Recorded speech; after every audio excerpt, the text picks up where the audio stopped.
అందరికీ నమస్కారం స్వాగతం welcome you all for day 17 CLEP 2 spoken English series of SCERT Andhra Pradesh, which are streaming on SCERT official channel as well as your Facebook.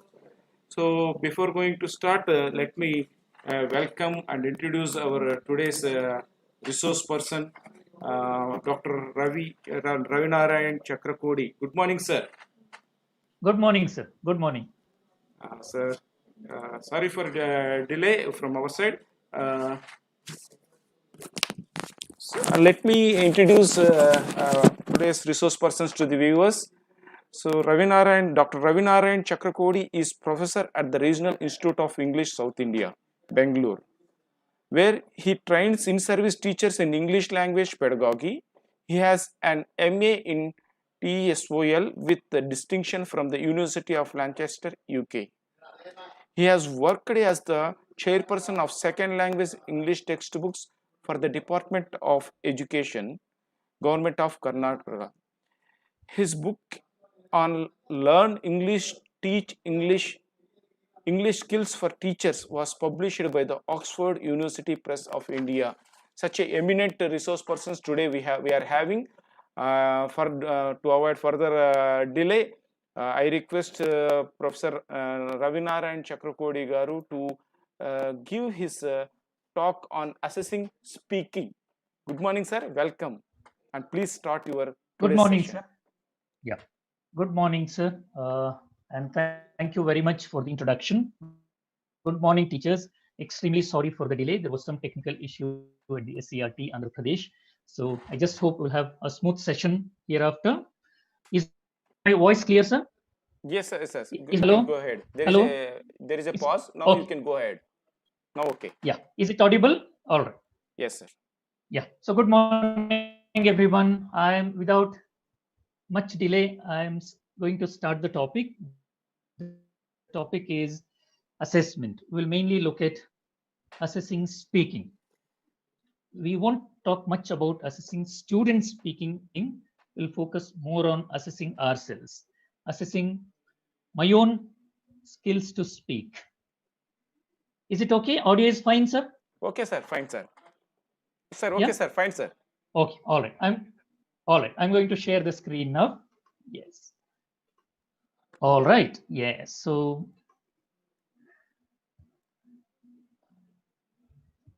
yes. So that's the topic. Go for full screen, sir. Yes, I'll do that. I'll do that. Yeah, just 1 second. Yes. Okay. Yes. So year in which the coin was made, that's called in which the coin was minted. So teachers had to speak about that particular year. For example, if the teacher 11, for example. So this particular teacher called Shinaya from Andhra Pradesh, all right, he speaks about what he was doing in the year in which the coin was minted. Okay, so what you need to do is please listen to his speech carefully. You can make notes in your notebook, and then you have to assign a score. You have to mark his speech. What will be his score out of 10? So please give a mark out of 10. All right. You can use, I'm going to show you an app, a tool for marking that's called Mentimeter. You can open the link, and then I'll give you a code. Once you type the code, you'll be able to assign a mark. And later you can tell me, why did you give this particular score? All right. Yes. So let me play the audio now. Okay. I'm going to stop this and share an audio file. So good morning, everyone. This is Srinivas. I am from Nellore district, from Andhra Pradesh. Today the first activity, I have got the coin which is minted in the year of 1999. So I was in 1999, I was in intermediate course. I have a good memory about the year, but before 2 years, I faced a first failure in my life, that was SSC failure. So my mother took me and said me, So don't worry, my son. Every successful story also a great failures. And she said one thing, and she inspired me a lot with her words. And from that onwards, I didn't face any failure in my academic year. So I thank to my mother entire my life. And after the 1999, exactly 10 years, I got the government job in 2009 as a school assistant English. So fortunately, actually 9th of July. So exactly the last 9th is we have met a great platform here, Regional Institute of English at Bangalore. So thank you very much. Yes, one just yeah. So you have listened to his speech. Please wait just 1 second. I'm going to share my yes. Now please go to www.menti.com and type 544580 and then assign a mark out of 10. So can you all please open this particular tool, www.menti.com, and type the number 544580. Yeah, they can go to open a new tab. Yes. Open a new tab and then go to menti.com, menti.com, or in the chat window. If you're on YouTube, please type the score in the chat window. You can do that. Yes. Yeah. Please type. Yeah. So you can type it in the chat box. Yes. Yeah. Give him a score out of 10. Yeah, please, can I see it on your chat box in YouTube? Those of you who are watching on YouTube, yes. Okay.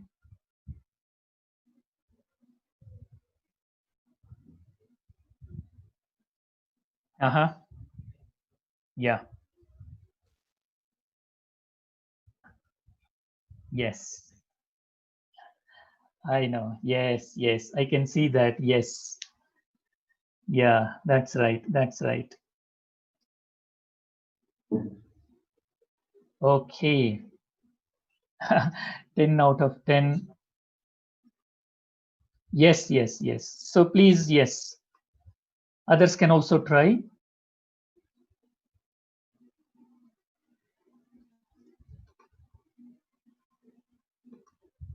Yeah. Let me analyze your score. 1 second. Yes. Let me see the results. Yes. 9 by 10, 10 by 10. Okay. All right. Yes. So just wait. I am going to analyze your scores. Okay.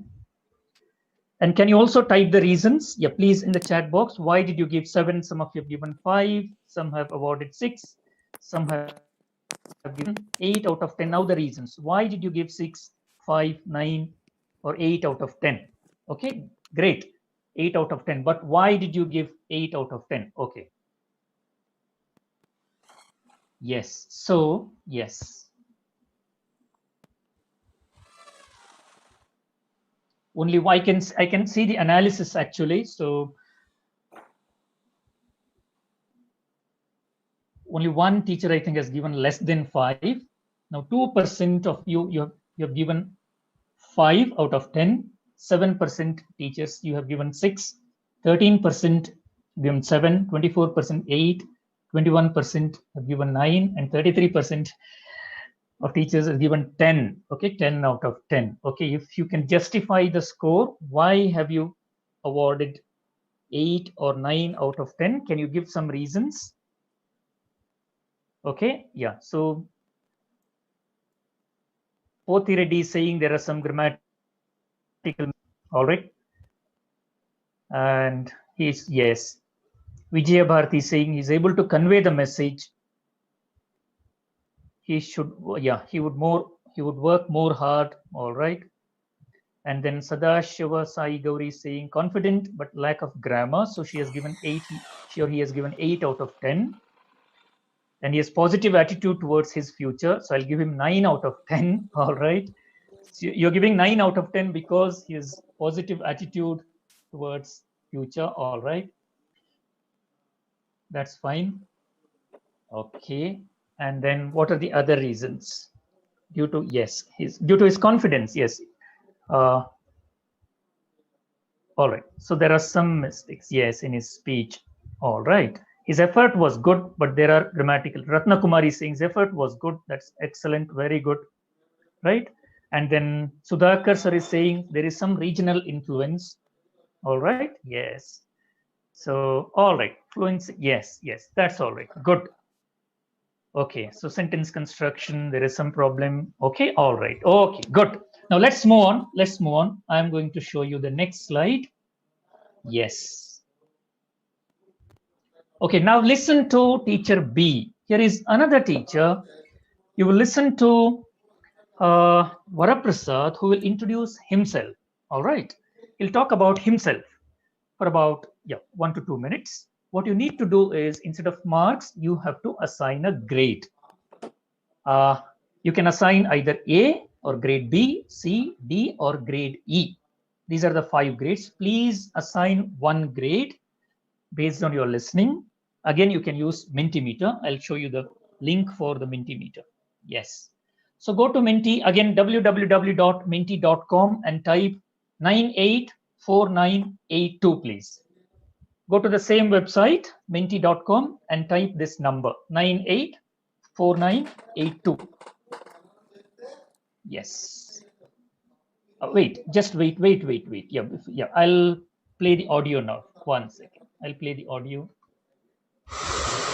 Hi, good morning to one and all. I am Devi Varaprasad, working as school assistant in ZP High School and Suravaram, Tuni Mandal, East Road district of Andhra Pradesh. Feeling proud to say I am the son of a farmer. I am the only son to my parents. I have 2 younger sisters. Both are married. Fortunately, I am married and blessed with 2 daughters. Spending the leisure time in my farm, helping my father and mother gives me more pleasure. Watching movies is my favorite recreation. My aim is to become a lecturer in English. My dream is to speak English so fluently like the newsreaders in BBC channels, HBO channels delivers the speech. I enjoy listening to cricket commentary in Star Sports. It's my privilege to attend the 30-day ELT program in RIE. Today is the second day of the program. I enjoyed the ice-breaking activity conducted by our course coordinator sir, Dr. C. Ravinarayan Garu. I am confident that I can improve my pronunciation after experiencing the language lab yesterday. I would like to learn many things from the faculty and make use of the environment at a maximum. Wishing you the best. Thank you all. Okay. So that's it. Now let's look at the slides. Yes. Please go to mentimeter.com and type 984982 and assign a grade, please. Assign a grade. Or you can type the grade in the chat box. If you're on YouTube, please assign the grade on the chat box. Okay. A, Grade B, means not ABC, marks, okay. grades, please. Grades. A2, D sir, A, B, C, D One. only. A, B, C, D, E. A, B, C, D, E. Yes. A for yes. good. A for excellent, maybe B for very good. Yeah, I'll come later. Yes. Okay, A. Most of them are giving A, some of them are giving B. Yes. Okay. Yeah. Go on. Yes. Award a grade. All right. Okay. So 2 of the teachers, use Mentimeter if you can. Okay, 2 of you have given E grade. That's quite disappointing, actually. 1 has given B. 7 of you have given C grade. I'm doing the analysis on the Mentimeter platform, actually. So 7 have given C, and 83 teachers, 85 now, it has gone to 85 B grade. 85 teachers, 89 now, B grade. If you assigned the grade B, 91 now, 91, 92 teachers, 93. All right, 93 teachers have assigned the grade B, whereas 140 teachers have awarded grade A. All right, so more than 140, now 147. So most of you have awarded grade A. Okay, that's good. Let's see. Okay, now what I'll do is, let's look at the slides. All right. Can you all see the screen? Sir, can you see the screen? Yes, sir. Yes, sir. I'll just, yes. The current slide, yes. Okay. The question now is, so which do you think is better, marking or grading? Which is a better way of assessing speaking, giving marks or awarding grades? Which is better and why? You can type in the chat box again. Which do you think is better, marking or grading, and why? Yeah, now give reasons. Which is better and why?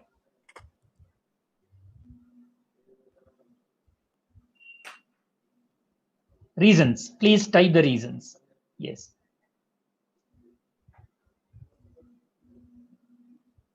Not reasons for assigning grades. Now the question is, why, if you think giving marks is a better way of assessing speaking, please can you give reasons? Why do you think giving marks out of 10 is better?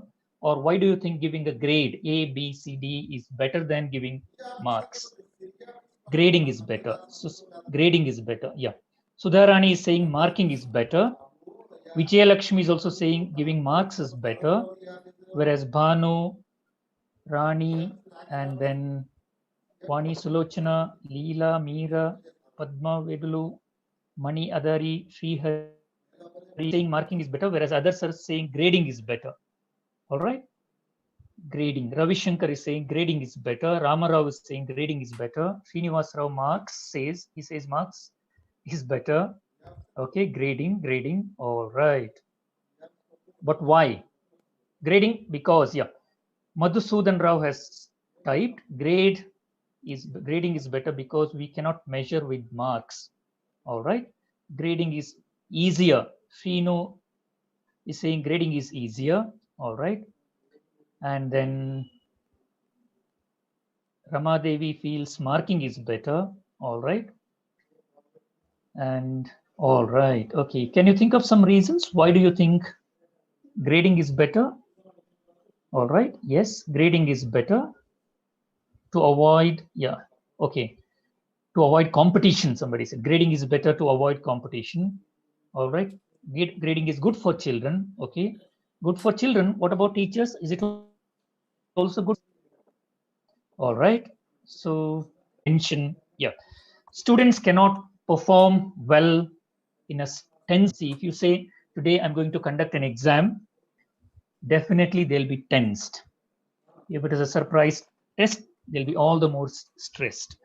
So the very word like exam, test, assessment, marking, all these create a lot of tension in the classroom. All right, children are anxious, so they cannot do well. They cannot give their best in an anxiety created situation. Or you will have to make them feel free, so that conducive atmosphere will make them do better.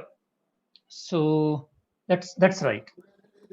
But now the question is, see, some of you have given 6 out of 10 to the first speaker. But what does it mean? What does 6 out of 10 mean to you, to the assessor, to the examiner, or what does 6 out of 10 mean to the speaker? See, when I give 6 out of 10 or 8 out of 10, some of you have given 10 out of 10. You're so liberal, so generous. Good. But what does this number mean? Does it mean anything to the speaker? What can the speaker infer? What can Shinaya, for example, that particular teacher can understand by this numerical, by the number? See, it doesn't convey much, right? Similarly, just assigning a grade A or B, C, for example, does it mean much? Does it convey any message as such? Maybe it creates a healthy competition in the class. It reduces grading, reduces tension, reduces their anxiety or affective filter. But see, in my opinion, just giving a mark or just assigning a grade doesn't have much significance. It doesn't mean much. It doesn't carry much weight or much meaning. So there is no significance unless you attach some value to it, right? So what values can you attach? What meaning can you attach to your marks or to your grades? How do you make it more meaningful? All right, how do you interpret this mark, or how do you interpret the grade? That's what Ismail sir was saying. Very good, good, and all that. Yes. So that is some value. A means excellent, B means very good, or C good. So that's some kind of value. So again, when you say very good, what does it mean? What is good? What is not good? If you say below average, average, below average, it doesn't really convey much information to the children or to the speaker. All right. It doesn't give them much feedback. Just giving a number or a grade doesn't help them improve their speech. They neither get positive feedback or feedback for improvement. You're not giving any suggestions. So that is the point I'm trying to make. So how do you describe the score? How do you interpret your judgment? Right. So you must have some descriptors. Scoring should be based on certain criteria. So your assessment should be based on certain descriptors. These are called descriptors, or you can call them parameters or indicators for assessment. I'm sure you're all familiar with these terms: indicators, criteria for assessment. So what could be the criteria for assessing speaking? So we should go beyond giving marks or giving grades, and we should think of some useful descriptors, so criteria for assessing speaking. So if you look at the global level, for example, this is the criteria used globally. I mean, many European countries, for example, they use CFR scale. CFR is called Common European Framework of Reference. This is a common reference framework for all European countries. They use this for assessing students' ability to use English. They have similar framework for assessing other languages like French or Spanish. All right, these descriptors are applied for assessing speaking skills in English. So Common European Framework for assessing speaking. All right, so this particular framework has 6 levels.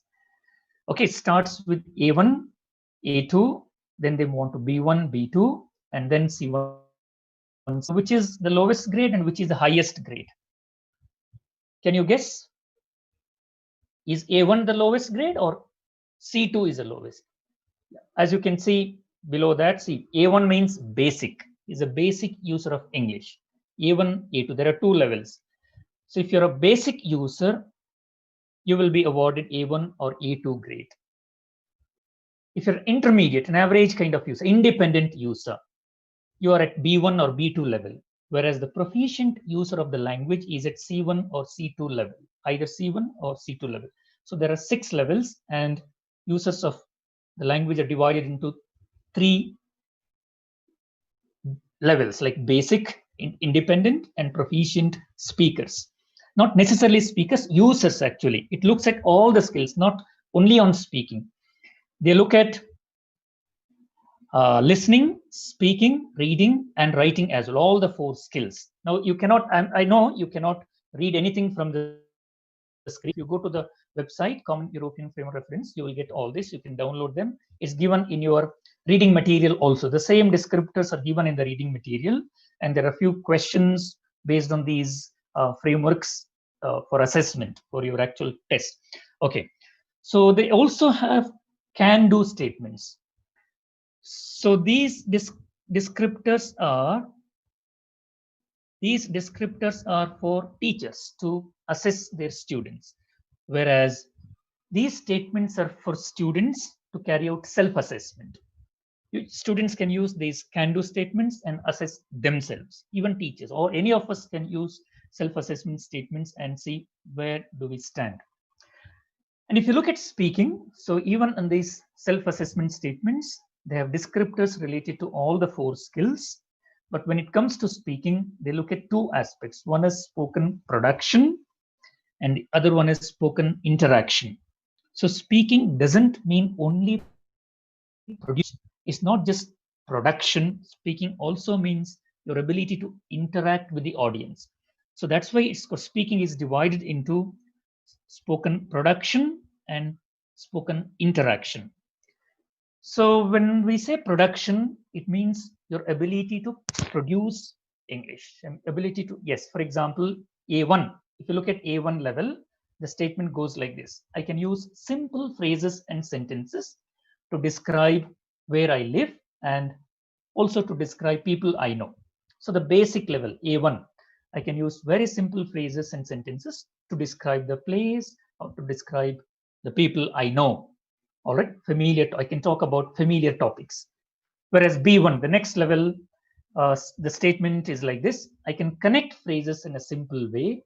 So I can use different phrases, connect them in order to describe experiences and events. So it's not just describing places and people. We're going beyond that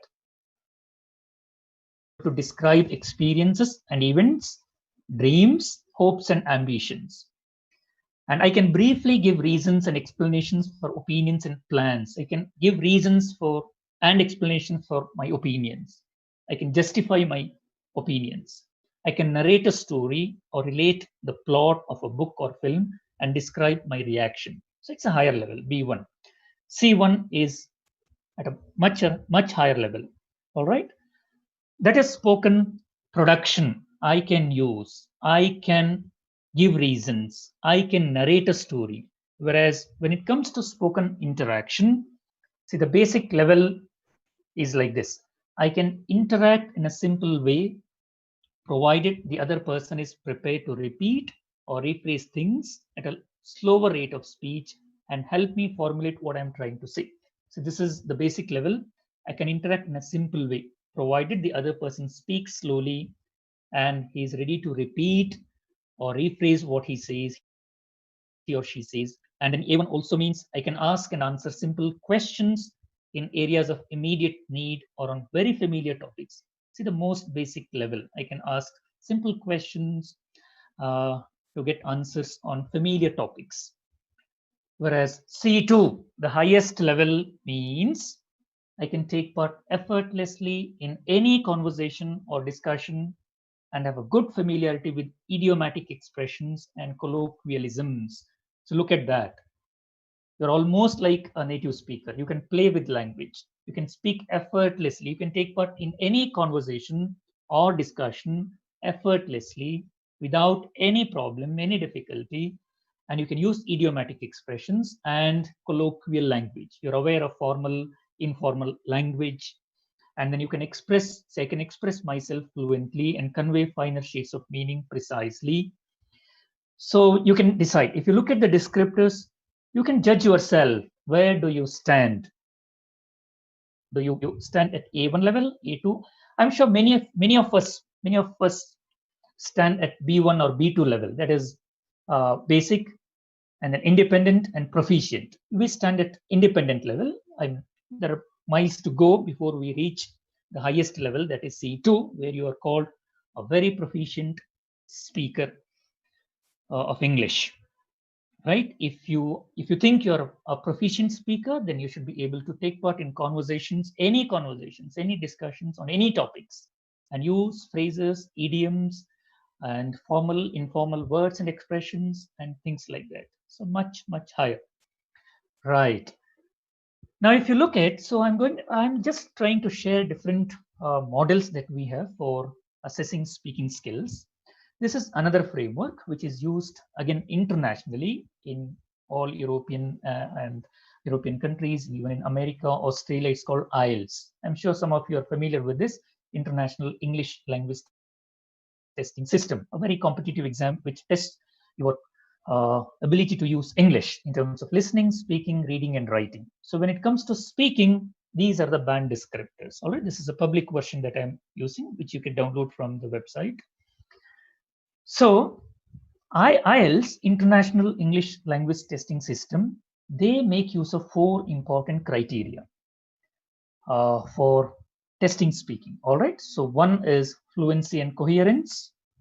They assess your fluency and coherence. They also look at lexical resource, and then they assess grammatical range and accuracy. And finally, they also look at pronunciation. So these are the 4 major criteria used for the assessment of speaking: fluency and coherence, lexical resource, grammar, grammatical range and accuracy, and pronunciation. Now, what do these mean? These 4 speaking criteria relate to different areas of spoken English skills.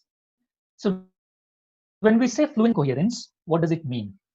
So it means how easy is it for you to keep speaking? Is it easy for you to keep speaking? All right.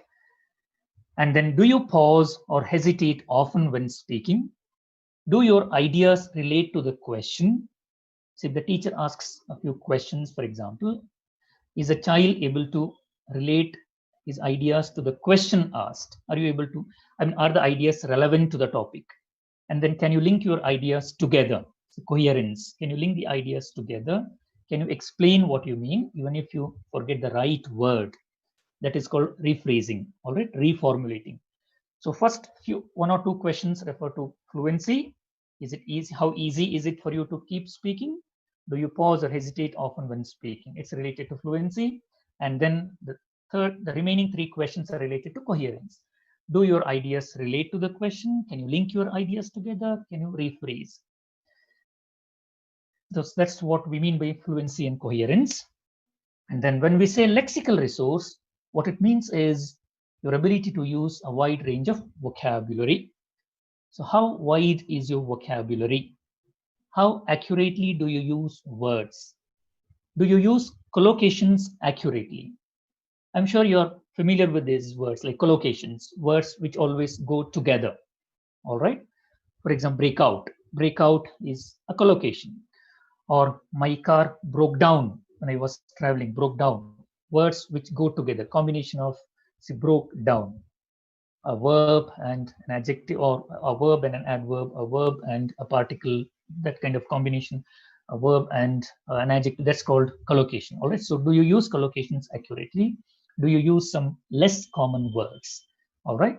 So lexical resources, mainly your ability to use a range of words, phrases, and expressions, idiomatic expressions again. And then in this competitive exam is your ability to use grammar.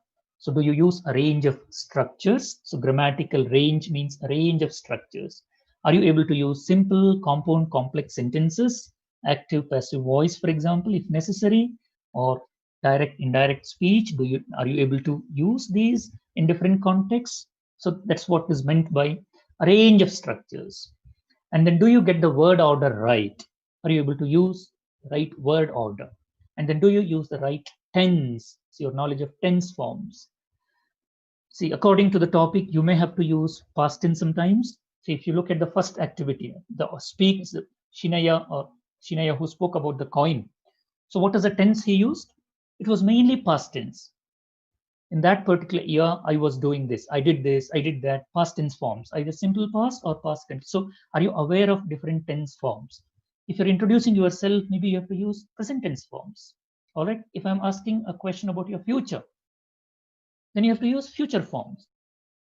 For example, if the question is, what did you do last weekend? What did you do yesterday? You should use past tense forms. What are you doing now? Present tense forms. What will you do next week? Future form. So do you use the right tense? And how often do you make mistakes? So that's called accuracy. So first 2 or 3 words, questions refer to grammatical range, and next set of questions refer to accuracy. How often do you make mistakes? Do your mistakes make it difficult to understand what you mean? See, do the mistakes affect comprehension? Certain mistakes are okay, but if it affects if the listener is not able to understand what you're trying to say because of too many mistakes, then it affects your speech.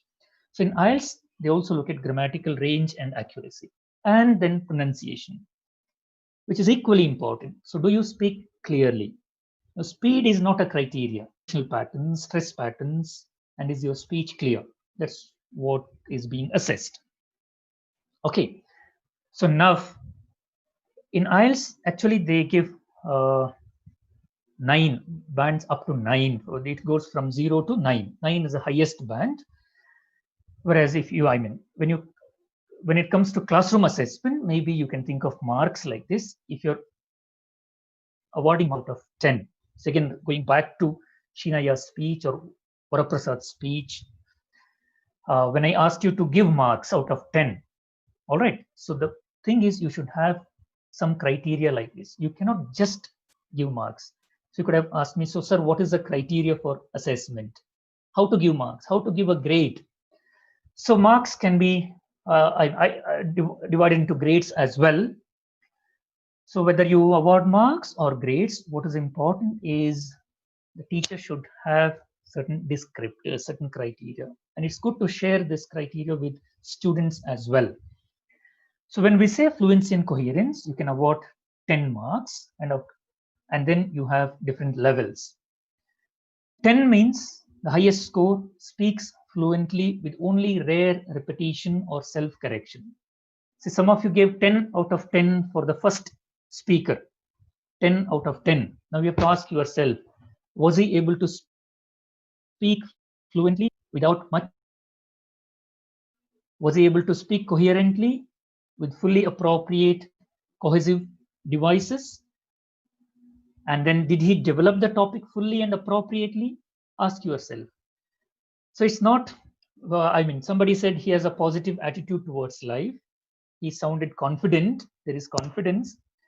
So it's not just confidence. We are looking at their language ability. All right. So when you assess somebody's speaking, fluency and coherence are important. And then if you're giving 8, so in between there is 9, you don't have to have descriptors for each and every score. So that is what 10 means. Whereas if you're giving 8, it means he or she is able to speak fluently with only occasional repetition or self-correction. That's it. And if you're giving 6, then he's willing to speak at length, though he may lose coherence at times. He may be, involving in self-correction.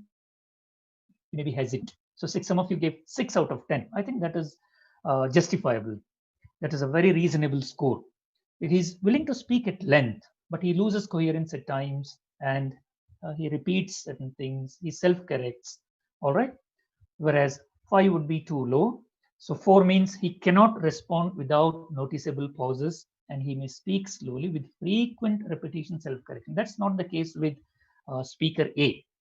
All right. 2 means pauses lengthily before most words. Every now and then he keeps pausing, and there is little communication possible. And 1 means no communication is possible. Okay.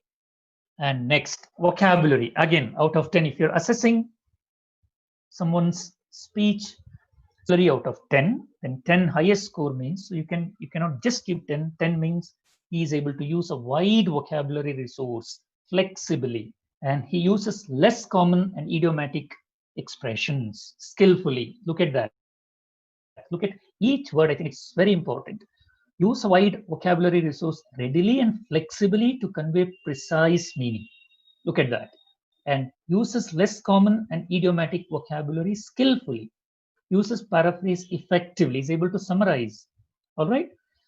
So look at the first speech audio that I played. So can you give 10 or 8 or 6? So 8 means uses vocabulary resource flexibly to discuss a variety of topics. Uses less common vocabulary. Whereas 6 manages to talk about familiar and unfamiliar topic, but uses vocabulary with limited flexibility. All right. So that's what is meant by vocabulary. Grammar. 10, excellent knowledge of grammar. All right. He is extremely good at grammar. He uses a full range of structures naturally and appropriately. And then he produces consistently accurate structures. Absolutely no mistakes. He's like a native speaker of English. All right. Whereas 8, he uses a range of complex structures with some flexibility. He frequently produces error-free sentences. So I don't think speaker A deserves 8 because there are some sentences with grammatical errors. All right. So 6 would be most appropriate. Again, he uses a mixed structures. There are some simple sentences.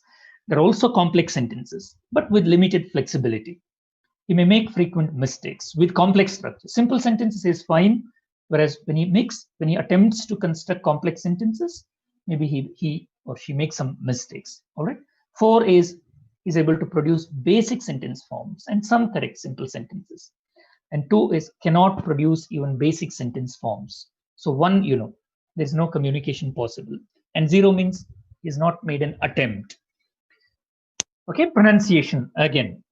Pronunciation 10 means uses a full range of pronunciation features with precision and subtlety. All right, excellent pronunciation, effortless to understand. You can speak effortlessly with good intonation, stress patterns. 8, a wide range of pronunciation features with occasional lapses. All right, whereas 6 means shows some effective use of pronunciation features, but this is not. And then there may be some mispronunciation of individual words. See, somebody talked about regional influence. Yes, 6 means maybe there is a strong influence of regional language. Maybe he or she is mispronouncing individual words or sounds, which reduces clarity at times. All right. And 2 is speech is often unintelligible. All right. So this is what I mean by criteria or descriptor. When you have such clear descriptors, you can make a rational judgment of somebody's speech. All right. It's easy to justify the score, and it also helps us give feedback. So all these descriptors are very useful. You can use them to give feedback to someone, right? Okay, now let us do an activity. Okay, a simple activity. Please look at the picture. I want you to study the picture carefully and then think about it for 1 or 2 minutes. We'll be silent and think, brainstorm. Who is this picture about? What is it about? All right, what is he doing? Why is he doing this? Think of these questions and I want you to speak. All right, so just think, take 2 minutes. You can brainstorm, jot down your ideas, make notes in your notebook, and then try to speak on based on this picture. All right, try to make a short speech. Okay, I'll give you 2 minutes time. Please generate ideas, see what's happening here, what is the background like, think about it, and then I want you to speak. Yeah. So Ismail Garu sir, is it possible for some of them to switch on their audio and speak? Sorry, sir. Actually, they are offline, no? Yeah, they can't. We'll try in next session, sir. We'll invite. All right. Okay. Okay. So on YouTube they cannot speak, right? Yes, sir. Not possible. They can only watch. Yes, sir. Yes, sir. Oh, right. In the next sessions, we'll plan for that, sir. Oh, Previously, yes. we have done that also. Okay. Yes, sir. So what you can do is you can just type 3 or 4 sentences in the chat box on YouTube. I just want you to type a few sentences related to the picture. Yes, let's see whether your sentences flow naturally, whether you're able to connect your ideas and then use different words and phrases.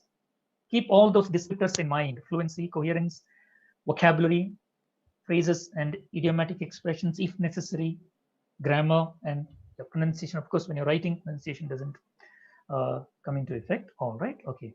Just try to construct a small paragraph. Yes. Okay. Yes. Please type in the chat box. Yes. Yes. He's crying. All right. He's sadly talking. Who is he talking to? You'll have to connect one sentence with another, and you have to construct a discourse. All right. Yes. Okay. He's depressed. He's crying. He's so sad. He has lost his dearest one. Okay. Suresh Garu is saying he has lost his dearest one. And Prasad Rao is saying he's worried about his family from Corona. Okay. All right. And then, yes, crying, as all of us know. Yes. And Shyam Yeluri is saying he's crying because of lockdown.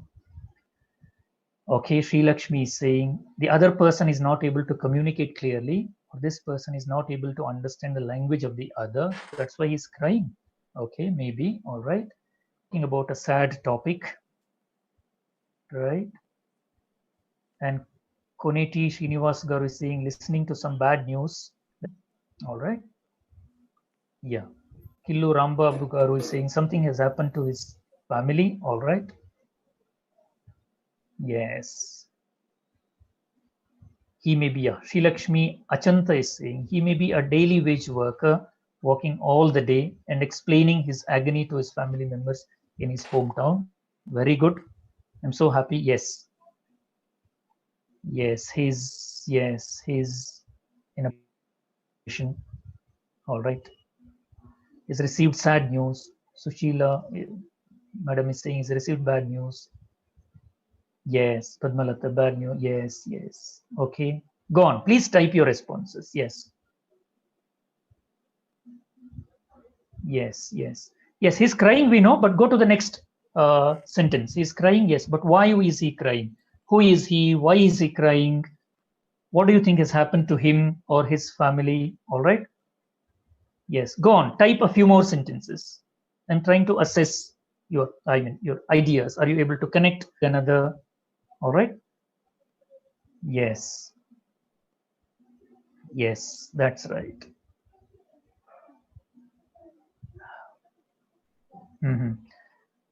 Okay. Yeah, Srilata, yes, that person has some problem. Yes, but imagine. See, when you're describing a picture, you have to imagine. Imagination is very important. You cannot just say he's of some reason. He has some problem. Yeah, think of a problem. What do you think is a problem? Be very specific. Yes. Yes. So Nageshwar Rao Garu is saying he may be listening to unhappy news. He's sharing a bad news. All right, with his friends and relatives. So he's worried.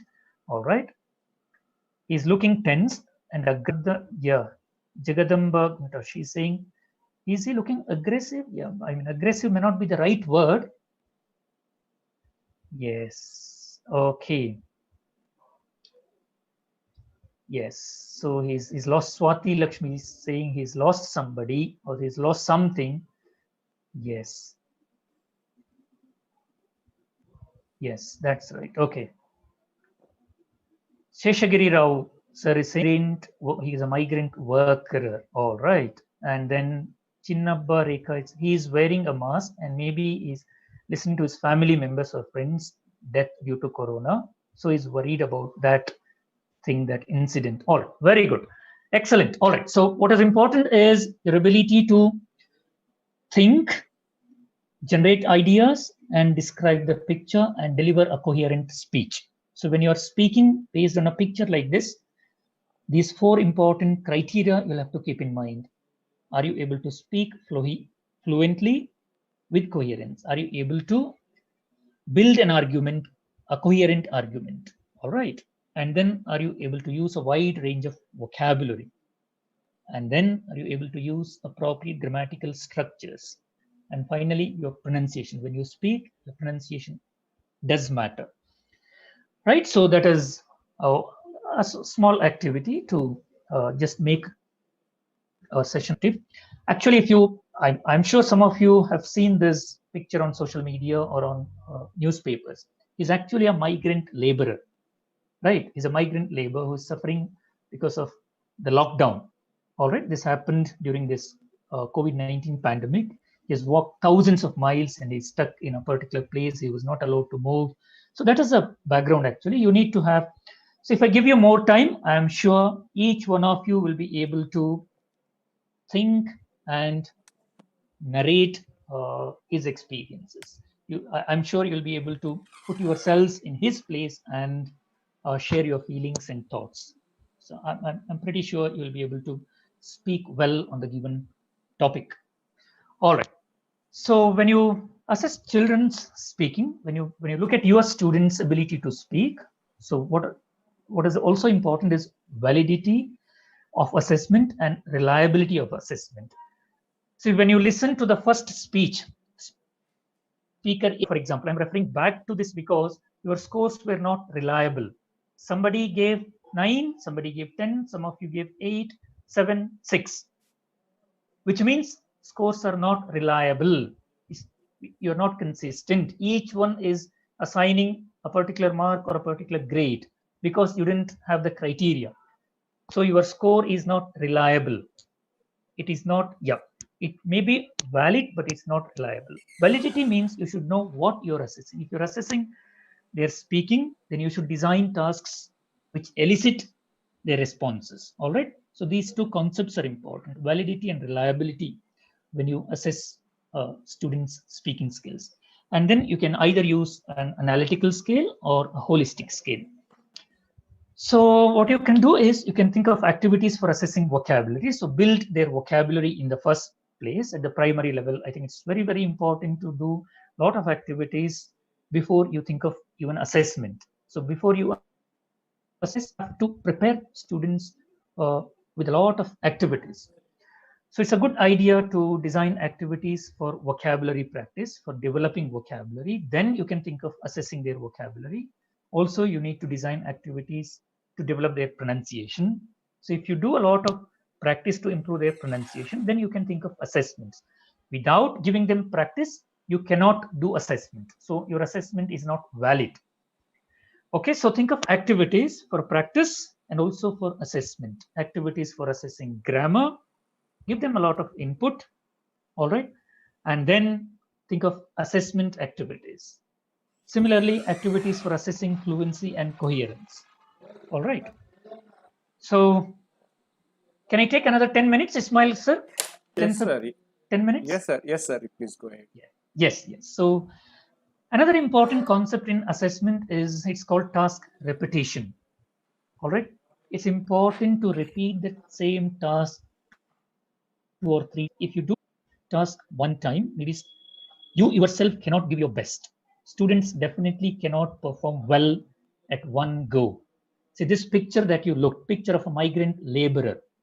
On the spot, nobody can speak without getting time for preparation. So preparatory time is important. You need a lot of information, data. You need to collect ideas from different sources. The topic is familiar, maybe you can speak, but if it is not so familiar, you need time. You need to prepare well. All right. So first attempt, you may not be able to give your best. So give them another chance. Do the same activity after 2 or 3 days. That's called task repetition. So what I'm going to play 2 more audios. So this same activity is called coin activity, which we did on the first day of the training. And I did the same activity after 5 or 6 days. All right, so speaking activity done on week 1, same activity done on week 2. You can compare the performance of the teacher. All right, how did she perform on the first day and how did she perform after a couple of days? All right, so what I'll do is, yes, I'm going to play an audio now. Just give me 1 minute. I got the coins 2013. Those were the early days of mine when I started doing meditation. I have started heartfulness meditation and I have undergone training there in Heartfulness Institute.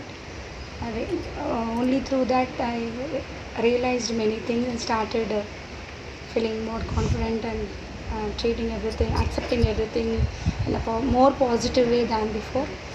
And I show a lot of interest in learning, in listening more than I like to speak less and learn more from others. Thank you. Okay, that was on the very first day of the training.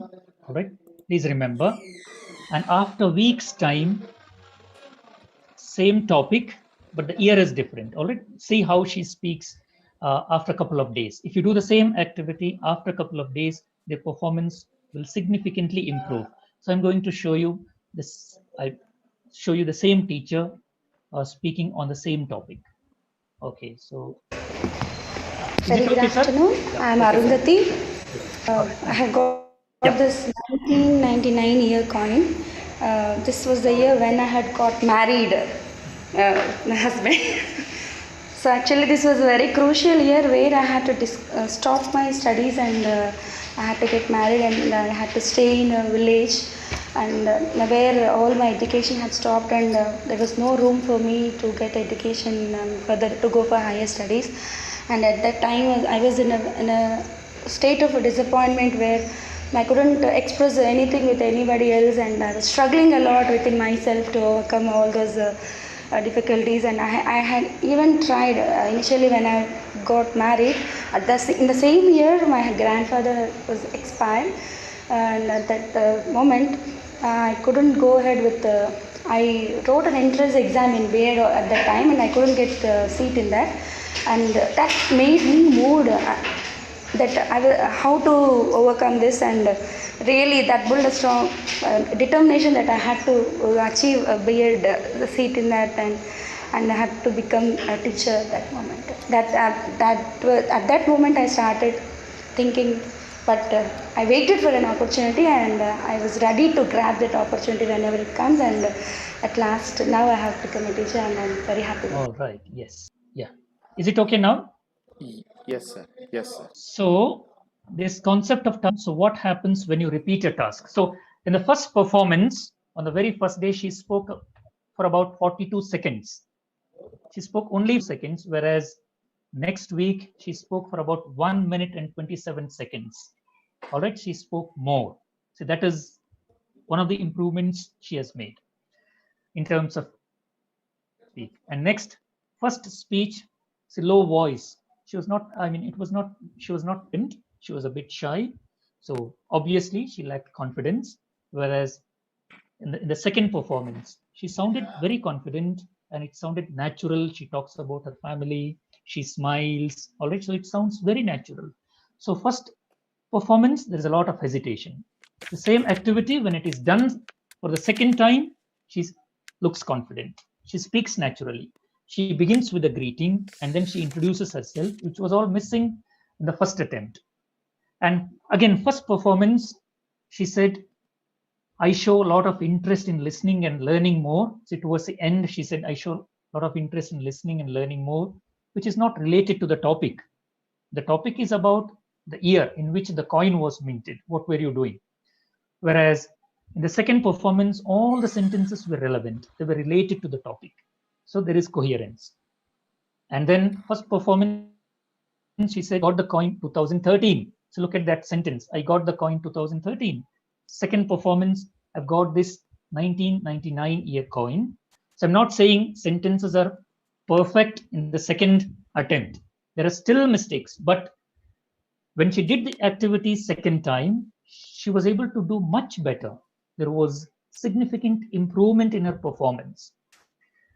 And then she said, this was the year when I got married. So look at that sentence, complex sentence. This was the year when I got married. It's not a simple sentence. It's a complex sentence. So maybe first performance, she has used mostly simple sentences. The same activity is done after a couple of days. She was able to construct simple, compound, and complex sentences. She spoke more. And then in the first performance, there are many repetitions, false starters, all right. Many fillers she has used, whereas in the second performance, look at these, the range of vocabulary. I had even tried. She's able to use past perfect form. I had to become a teacher. She had to become a teacher at that moment. And at that time, look at the linkers, conjunctions, linkers, such cohesive devices used. So this won't happen in the very first attempt. This will happen with feedback. See, when she spoke for the first time, the teacher listened to her. I, the trainer, listened to her speech. I gave some feedback, suggestions for improvement. When I did the same activity in the next week, she put her efforts and she has shown significant progress.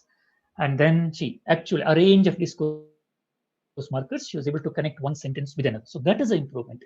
Maybe these are the small, I'm not saying that, there are leaps. Her improvement is in leaps and bounds. All right. These are, but still you can see the progress is visible. There is some visible improvement in her ability to speak. So your students also.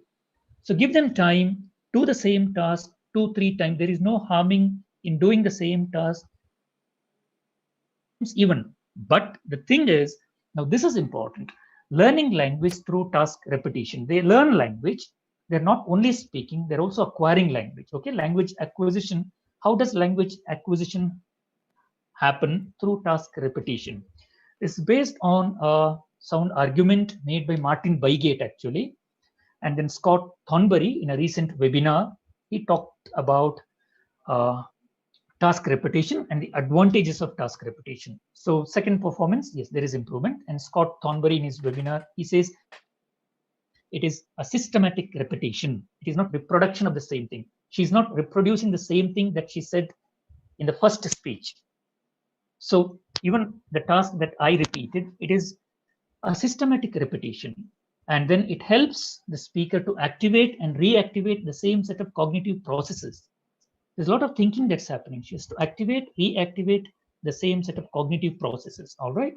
And then fluency, it happens in the brain, constant thinking, generating ideas. So there is, I mean, this kind of mental rehearsal is happening. So it's not mindless rote memorization. It is not rote repetition. It's not mechanical repetition. It's meaningful, systematic repetition. So there is planning, the speaker, the teacher here, all right, or your students, for example, they have to plan, they have to assemble thoughts, they assemble, connect ideas, and then repeat in a genuinely communicative context. They have to make it communicate. They have to convey the message, all right? And it's not repetition at the level of words, not even at the level of sentences. It's a complete speech, all right, a discourse. And then it's not like drilling. You're not a drilling activity. It is repeating the cognitive processes, actually. You're repeating the cognitive processes, all right? So constant thinking happens, critical thinking, creative imagination, all that takes place in the brain. So these are the advantages of task repetition. And then Martin Beignet, in his book published in 2018, he talks about task input. All right, so that is the kind of input the teacher has to give. You have to give for your students. Give them time to plan, to rehearse, and then ask them to perform. That is performance 1. Then they reflect. They get feedback from the teacher. Then you repeat the activity. All right, so first give the topic, give them instructions, help them discuss in groups. That is planning, rehearsal. All right, preparatory time. And then you go for performance. Students perform. And then the teacher gives feedback. Students reflect on their speech. And then you repeat the task. So they perform for the second time. And then third performance, fourth performance. You will definitely see a lot of progress, gradual growth in their speech. But again, the important thing, sir, what you need to remember is you need to change one variable. It's the same task, but change one variable. For example, coin minted. So first time she got a coin minted in one particular year. Second time, the year was different. So coin minted and change one aspect of the task. So same task, but change the variable. Same or change the mode. From speaking, you can move on to writing. From reading, first you can make them read and then speak. Or from unrecorded speaking, then you can start recording their speech. And first you are focusing on fluency. When you repeat the task, you can focus more on accuracy, right? So these things are important. And Scott Thornberry says you have to revisit the text. Revisiting the text after a month. Same text, same. How many of us do that? See, we don't generally do that. Once the unit is taught, a lesson is taught, then we forget it completely and recall the lesson only at the time of the test or exam.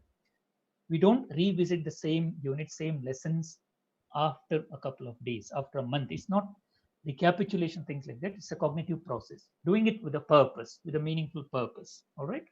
So revisiting the lessons, revisit the text, written text or printed materials, and repeating tasks. These are all very, very useful. Okay, so this is the last slide. I'm going to conclude my talk with this slide. These are some of the classroom assessment tasks which will help you to assess your students' speaking abilities. There are plenty of such tasks. I'm giving you only a few examples. I mean, at the primary level, maybe we all begin with reading aloud tasks. You can do it in a meaningful manner again, not just mechanical reading. So you can think of reading aloud tasks, repetition tasks, some tasks where students have to just repeat, either word level repetition or sentence level repetition. Say class 1, class 2 children, that is what they can do at the most. You can help them read aloud, you can help them repeat words, sentences, and then you can elicit responses, maybe in words, phrases, or simple sentences. These are called elicitation tasks. And then you can give them sentence completion tasks. An incomplete sentence is given, they have to complete the sentence. You can think of dialogue completion tasks. Yesterday, for example, Shobha Madam and Madhavi, she gave a very good demonstration. I was so happy. She did some speaking activities as well. There were some sentence completion activities, dialogue completion tasks, there were role plays. And then, yeah, you can also think of translation tasks. Give them words in their mother, in Telugu. Give them words in Telugu, let them give the words in English. or give them sentences in Telugu, translate it into English, and vice versa will also help. All right, giving words in Telugu, English, asking them in Telugu. I mean, these activities are useful again. Grade 1, grade 2, and then you can think of question and answer activities, and then genuine questions, not textbook comprehension kind of questions, genuine questions. What did you do? What did you do last weekend? Which film do you like the best? Things like that. All right. So question and answer, and then paraphrasing. They'll read, they'll summarize in their own sentences. Then picture cue tasks, show them pictures, give them picture as a cue, and then do speaking tasks. Role plays, you can have individual, or you can have pair or group discussions. You can also have presentation activities. There are a lot of such activities you can do to give them practice and also for assessment purposes. That is all for today. Thank you. These are some of the references, and I think we can have a short question and answer session. Thank you very much, everybody, for your patient hearing and for your active participation.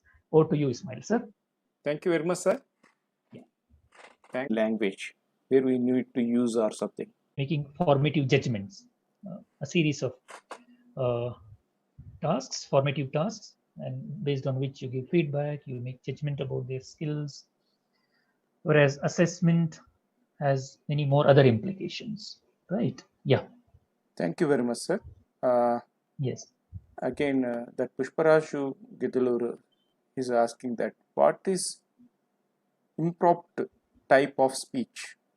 Impromptu type of speech is one type of speaking activity where students speak the spur of the moment. All right, instantaneous speech without any preparation. They have to speak impromptu speech, or you can also call it extempore. EXTEMPORE. Extempore. Extempore means speaking on the given topic on the spot speech. That is impromptu, without any prompts, without any clues, without any support. Impromptu. Yeah. Thank you very much, sir. Thank you. Yes, another question. Vaidehi P. She is asking that we need to assess, as you have done here for primary and high school students also, speaking assessment. Yes. That is what I mean. See, we generally focus on reading and writing. Even most of the tests and examinations test students' reading and writing skills. We don't spend enough time on speaking and speaking skills. So speaking, as you know, is very important these days. Students need to communicate their thoughts and ideas, not only in English class, even in other subjects. So if something is inside, unless you express what is inside your mind, you'll not be able to stand out from others, right? So these days it's very, very important to achieve that communicative skill. Communication, speech, these are all important acts, not only in the classroom, in the school, even in the world outside the class. So you have to conduct speaking activities, give them a lot of practice, and also think of assessment activities for testing speaking. I think, yeah. Thank you very much for good answer, Yes, sir. Cheruvi Azulu, he is thank you. asking a difference between clarity and fluency. Clarity and fluency, yes. I mean, clarity refers to pronunciation. Are you able to pronounce sounds and words clearly? Ability to speak without much silence. Okay, so if you're silent for too long, that means you're either thinking about the words or thinking about the language grammar. That is fluency. All right, whereas clarity is clarity of words, clarity of pronunciation. Here, when it comes to speaking, what we mean is clarity of your pronunciation. Accent should be clear, intelligible, should be easily understood by the listener. That is clarity. Thank you so much, sir. Still there are so many I have questions. answered your question. Yes. Yes. Then Yeah. there are so many questions still waiting for us, but time will not permit. Yeah. Yes. Thank you very much, sir. Yeah. Otherwise, Yeah. really, there are some technical glitches, but No, the presentation is very excellent, sir. I have also, Thank you so though much, sir. I am looking tense about these technical issues, I have gone through your Yeah. presentation. We impressed so much, sir. So Thank you for your support, sir. Yeah. Thank you so Thank much. you very much. And Thank you, everyone. Yeah. Thank you, everybody. Thank you, Ismail Garu, sir. Thank you, all the teachers, for your patience and for your active participation throughout. Thank you. Thank you very much, sir. We are signing out for today. We'll meet tomorrow with another fresh topic.